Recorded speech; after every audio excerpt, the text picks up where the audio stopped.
about a children's theme park. First, you have some time to look at questions 11 to 13.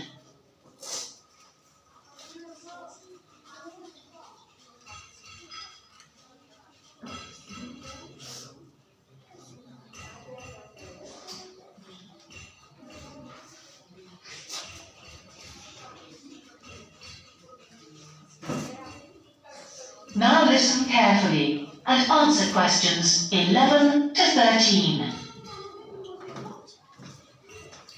For the second in our series about locally run businesses, we meet Simon Winridge, co-founder of the hugely successful Winridge Forest Railway Park. Welcome, Simon. Now, perhaps you can begin by telling us a little bit about how it all started. Well, during the 1970s, my wife Liz and I had just acquired 80 acres of sheep farming land, and we decided to settle down and have children. Pretty soon we had a daughter, Sarah, and a son, Duncan. The place was wonderful for the kids. They particularly loved trains and gradually built up an enormous network of miniature railway track. I began to develop larger scale models of locomotives, but we didn't think anything more of it until I went on a trip to a theme park near Birmingham and decided we could do a much better job. So we set up a small one ourselves, based on the miniature railway. And we opened to the public for just a month that year, 1984, in July, our driest month, because our children said they didn't want our guests to have a miserable wet visit. I dealt with park business and Liz carried on with the farm work. It soon became clear that we were onto a winner. We began to extend the railway track and lay it among more interesting landscape by planting trees, which in turn attracted more wildlife, and by making cuttings through the rock. Nowadays, we're open all year round, and we're pleased to say that Winridge is one of the most popular visitor attractions in the area, with 50,000 visitors a year. 1.5 million people have been through our doors since we opened.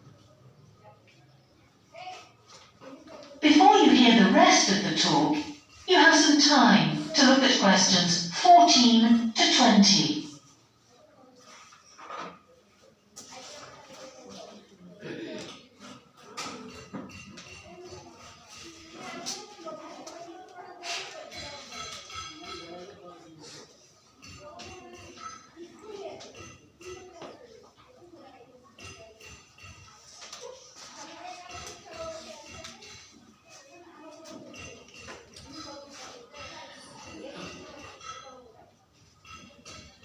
Now listen and answer questions 14 to 20. To check your answers.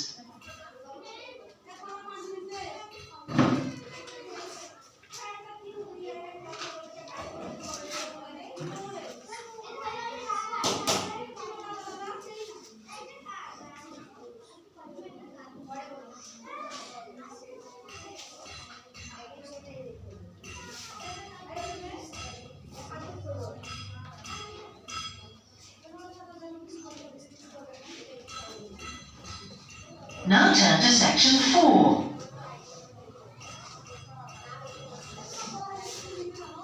Section 4. You will hear part of a lecture about an experimental design for a house.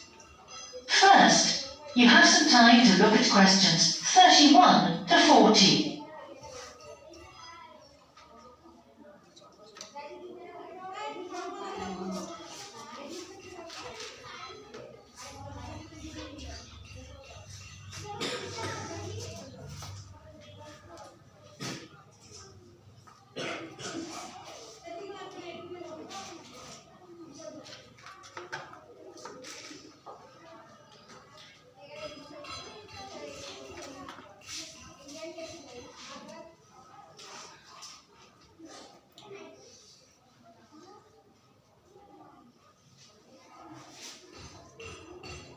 Now listen carefully and answer questions 31 to 40.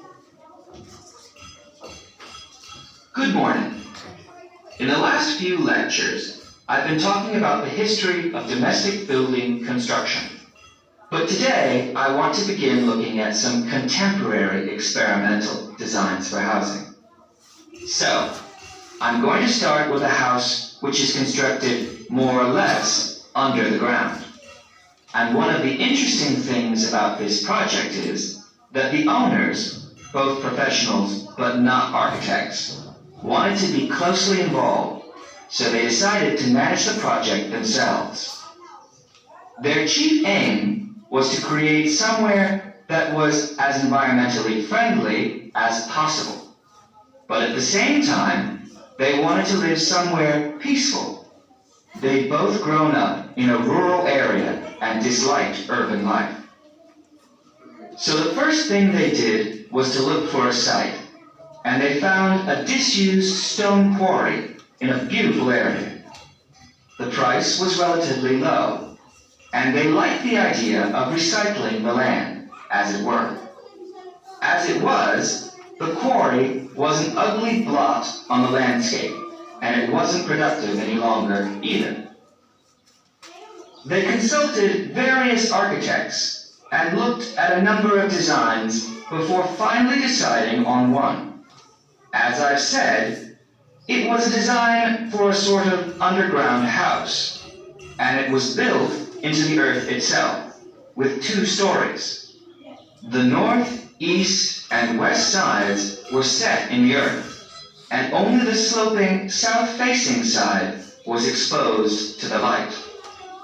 That was made of a double layer of very strong glass. There were also photovoltaic tiles fixed to the top and bottom of this sloping wall. These are tiles that are designed to store energy from the sun. And the walls had a layer of foam around them too, to increase the insulation.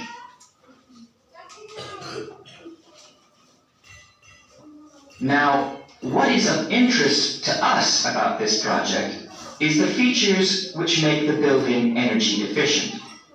Sunlight floods in through the glass wall, and to maximize it, there are lots of mirrors and windows inside the house. That helps to spread the light around. So that's the first thing. Light is utilized as fully as possible. In addition, the special tiles on the outside convert energy from the sun and generate some of the house's electricity. In fact, and it is possible that in future the house may even generate an electricity surplus, and that the owners will be able to sell some to the national grid. As well as that, wherever possible, recycled materials have been used. For example, the floors are made of reclaimed wood, and the owners haven't bought a single item of new furniture. They just kept what they already had. And then there's the system for dealing with the waste produced in the house. This is dealt with organically. It's purified by being filtered through reed beds, which have been planted for that purpose in the garden. So the occupants of the house won't pollute the land or use any damaging chemicals. It's true that the actual construction of the house was harmful to the environment, mainly because they had to use massive amounts of concrete, one of the biggest sources of carbon dioxide in manufacturing. And, as you know, this is very damaging to the environment. In total, the house construction has released 70 tons of carbon dioxide into the air. Now that's a frightening thought. However, once the initial debt